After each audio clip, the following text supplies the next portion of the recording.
کہ تم ابھی نوجوان ہو، 17 سال تمہاری عمر ہے، تم نے نظر اٹھا کر بھی میری طرف نہیں دیکھا، کیا تمہارے سینے میں دل نہیں ہے؟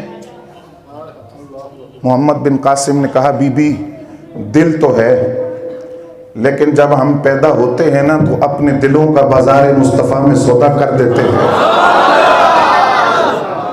جب ہم اپنے دلوں کو بازار مصطفیٰ صلی اللہ علیہ وسلم میں بیچ دیتے ہیں اور حضور کے نام پر اپنے دلوں کو، روح کو، جان کو لگا دیتے ہیں، تو پھر ہم دائیں بائیں نہیں دیکھتے، ہماری نگاہ جب بھی اٹھتی ہے تو جلوہ مصطفیٰ صلی اللہ علیہ وسلم کو تلاش کرتی ہے۔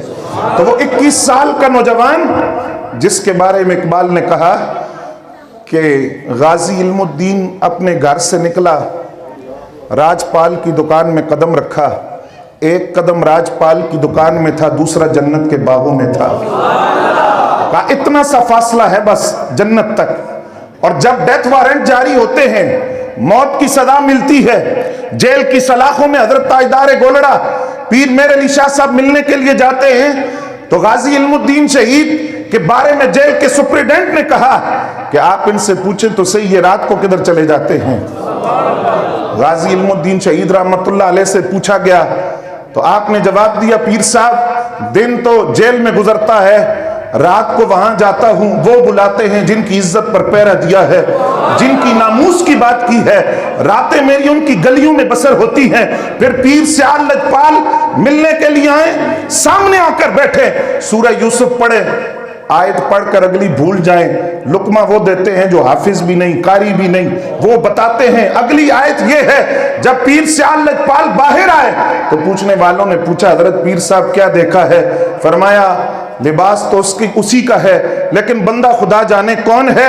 اور پھر عدالت کے کٹہرے میں قائد اعظم محمد علی جناح کہیں کہ عدالت کے کٹہرے میں کھڑے ہو کر اتنی بات کہہ دو کہ جب میں نے راجپال کو قتل کیا تو میں ہوش میں نہیں تھا، تو تمہارا کیس بند ہو جائے گا، جان بچ جائے گی، کہ ہوش میں نہیں تھا، بات ختم ہو جائے گی۔ تو غازی علم الدین شہید نے جواب دیا جناح صاحب یہ بتائیے کیا حضور کی عزت پر کبھی بے ہوشوں نے بھی پہرے دیے ہیں؟